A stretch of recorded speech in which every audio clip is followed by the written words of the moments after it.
Hey everybody, and welcome to the first time watch Friday episode. And I'm your host, Jonathan Moody. Whew. This is going to be a fun one to talk about.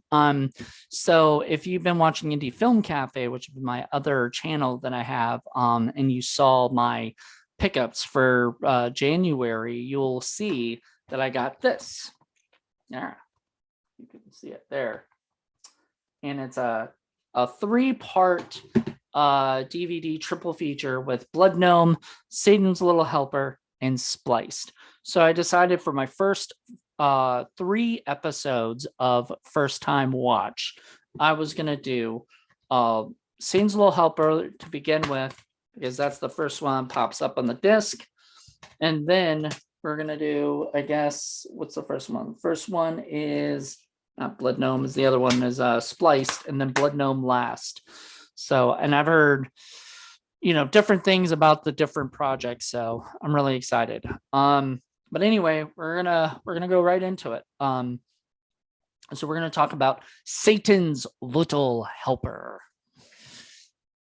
Satan's Little Helper is a what year was it made? 2000. I'm gonna have to look that up real quick. I'm gonna guess, and this is gonna be on here. I'm gonna guess that Satan's Little Helper is 2009, but let's see. Satan's Little Helper might be 2004. Okay, so it's a 2004 film, directed and written by Jeff Lieberman, who you might know from Remote Control. He was one of the writers of that. Squirm. He wrote Squirm in 1976. He wrote The Neverending Story 3, Just Before Dawn, which we're going to do at some point in this as a review, because I love that fucking movie. And a movie called Blade. It wasn't Blade. And so he also did a TV series that he created called Love You to Death. But he made this movie, and it's labeled right now as just is it just horror, or is it horror comedy? Yeah, comedy horror. So it's a horror comedy, sort of very dark, it's a dark comedy. It's basically about this kid who plays this little video game called Satan's Little Helper, and the video game is like one of the ones that, it's like Game Boy type game where it's handheld, and it's basically this Grand Theft Auto sort of thing where Satan, I guess, asks his little helper to help kill or maim or hurt whoever he wants. So happens that on Halloween, he's going to be dressed like Satan's Little Helper or whatever, and he's going to go trick-or-treating with his sister, who he has a weird fucking relationship / crush on. He wants to marry his sister. That, from the beginning of that, like, that started making me wonder about this movie, when it starts off pretty much them explaining that, he thinks he's gonna there's like a scene where they said, like, he's gonna he thinks he's gonna marry his sister. I guess he doesn't understand about incest. And I'm like thinking, what the fuck? What am I watching right now? It's like already started making me feel icky from the very beginning of it. And so anyway, he ends up falling, like, him and his sister, they pick up his sister. I guess his sister's coming back from college for Halloween, which I think is a little weird. Usually it's like vacation or something, but anyway, his sister's coming back, and she's brought this guy that's going to stay with them. And the problem I have with it is, it was really weird because, like, this guy Alex was going to stay with them, and he, like, literally just started dating. They haven't even, like, hooked up yet. And so it was a little strange for me to think about that. But anyway, so they bring this guy Alex, and already the boy Douglas like hates him from the very beginning. Dougie, he's really upset because he's basically stealing his future wife away. And so it was really creepy from that start. And then basically it gets even weirder. He's walking around the town and he sees this guy who's, I guess, murdered somebody. And then what he would do is he would murder somebody in a Satan mask, and then he would put them up in as decorations, so that it looks like they're fake bodies or whatever, but they're real people that are dead and stuff. And it's just really ugh. So that's actually very smart and kind of creepy, that people could do that there could be somebody who actually went out and murdered somebody in a small town, and then get away with it. So then later the characters kind of start, they meet the guy, they bring him back home. And I mean, all these different things happen. I'm not going to go into everything in the story, but things started happening, and they start realizing. But at first, this kid doesn't realize the difference between like reality and what his game, that like, I think it's a little bit of a psychological idea of like how games can play, mind messes with you and everything. I actually really like that.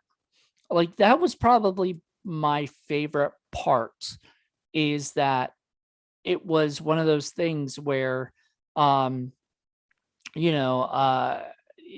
just kind of played tricks on his mind. Like, he thought everything was a game when he had this. My favorite scene in the whole movie, it's kind of fucked up, but my favorite scene in the whole movie is as them in the shopping cart. They're in a shopping cart and they're running over people with the shopping cart, bumping into old ladies and blind men and whoever else, and just running them over with the shopping cart. And it's very Grand Theft Auto. And because he's going 50 points, 100 points, whatever. And I love that because it's a really fucked up scene, but it's like you could tell this kid literally thought he was in a video game. Everything was fake to him.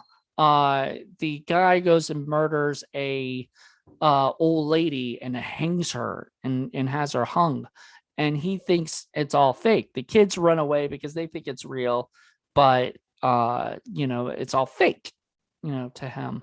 And to me, that just starts it off, where you start realizing, this actually is, something's going on with this, like this is not real, or what, something's really messed up with these characters. So I dug it. I thought it was interesting, especially when he was like, rip out my dad's guts, like as if this were a game. And then when the guy actually does it, he snaps into reality. There were a couple things that were very horror film-y that I don't like. I don't like it when people freeze and they don't start running away and everything. I don't buy that. Now I know people get afraid and they might freeze, but like, I'm sorry, you're gonna run your ass away and not just stand there and let somebody stab you or something, or whatever. Things like that kind of bother me and stuff, but like it makes sense for the horror film because obviously the guy has to kill the person. So if they ran away, they'd just be like, never mind, I'm not going to chase after that person. So things like that, it's just, or maybe they would chase after it and it would just take too long and whatnot. Those little things that come from my writer's perspective. I mean, it's got to be tough when you're writing something like this, because then you're kind of setting yourself up to like really feel really fucked up. Another scene I really liked, but I hated at the same time because it made me feel sick, was there's a scene with a cat being murdered, and then the blood of the cat saying boo. and this guy set up and killed. And yes, I was warned about the cat beforehand, and I was very happy I was warned, because had I seen that out of nowhere, I would fucking hated it. But thankfully I was warned about it. So yeah. And it was funny because this parent, this mother and her children were like, "Can I take a picture? Oh my God, you just made my kid's day because of this decoration that was real." And she did not know.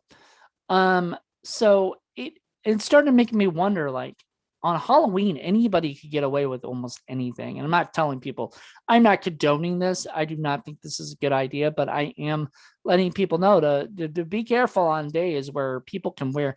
And we live in a society now that wears masks a lot. And so just, be on the lookout for strange people, because anybody can be behind that mask. So, I'm surprised they haven't, and good God, they probably will one day make a movie about their society right now, and where, and the stuff that people could get away with because of because their identity is half their identity is taken away. But this movie was a lot of it was fun. It was would I ever watch this movie again? Not unless somebody really wanted to watch it with me or something. I don't think I need to watch it again. I've seen it once. It's fine. I'm done. It made me, I was telling a friend of mine, it made me feel icky so much I wanted to take a freaking shower. I had to like kind of stop it and troves and finish it finally. Like it makes me feel sort of, and that's exactly what it's supposed to make me feel. And I really appreciated that in a way that it didn't, it didn't go a PG-13 route to try to shield themselves from people's opinions of it. It went as gross and sick and twisted as it could, but also, given in mind that it's really about like a 10-year-old kid, or maybe younger. I don't know how old he was, but he was young. And just the idea of adolescence and not having all your brain waves and psychosis. So anywho, like I said, I really enjoyed this movie for that aspect of it. It is not something I need to like watch all the time. In fact, I'd feel really, really creepy if I did. Especially, there was the other thing I forgot to mention. The mother in it started touching the daughter, like stroking her hair and touching her in a way that made me feel really uncomfortable about this whole family. Like, it was funny how the dad seemed like the most normal, and you only see him for 5 minutes before his guts are ripped out. So it sort of made me feel like this was, I don't know, maybe there was something being said about, the family, some families and everything, and how too interconnected that they are. And, like whatever, they're not incesty, but they like, it gets this like weird feel. Like, why didn't the sister at all like kind of tell the kid, like, hey, you're kind of being weird. I'm not gonna be your girlfriend ever or wife ever. Like, this is gross. Don't even think that way. Like, I mean, I don't understand that, and I guess he's like that weird kid. But a lot of that has to do with parenting and family development and stuff. So maybe that also is why he believes like video games are real. In fact, one of the funniest things is like he's playing this very violent video game where you punch pets and stuff, and his mom actually tells him to go back to playing the video game. So it's almost like she's not wanting to parent. She's just like, and it's Amanda Plummer, by the way, who fucking is in the movie like the whole movie, and I was shocked. Usually a name like that, you only have her for like 5 minutes or 10 minutes, and that's like throughout the whole thing, like beginning, middle, and end. But like this time she was in the whole movie, and she was so good. It's just, I don't know like what the creep factor was. So anyway, do I recommend this movie? I do and I don't. I definitely recommend this movie for people who are like, I would give it 3 stars and I will on my letterbox, but I don't.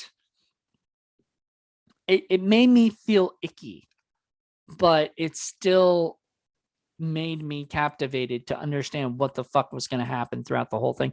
So all in all, it did its job. It and I admire that.